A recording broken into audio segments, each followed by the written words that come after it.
In this video, I will show you how to connect ManyChat to ChatGPT. So let's just begin. Now, before we begin, you can head over to the link in the description below to get your 1 month of ManyChat completely for free, and it is going to be the pro version, so super amazing. Now, what do we need to do is simply head over to settings, and from here we can choose our you can see channels, and we cannot see any option of ChatGPT over here to connect. You can see we have email connection, connect option, and we have Telegram, so on and so forth.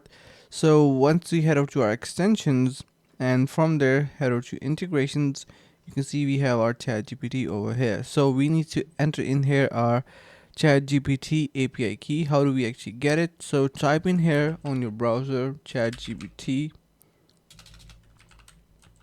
API key, and now head over to your OpenAI platform, and from there you're going to be heading over to, you need to basically log in, of course, to your account. You can continue with your Google, and I'm going to be selecting my API key.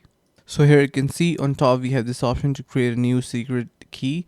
We can click onto this option and add in here a name, like for example ManyChat, and simply click on create secret key. Once you get that, head back to your ManyChat and enter in here the key, and simply click on connect. So once you have that key ready, you can easily connect ChatGPT with your ManyChat account. So that's how simple it is. I hope this helps. Make sure to head over to the link in the description below to get 1 month pro ManyChat completely for free. See you around in the next video.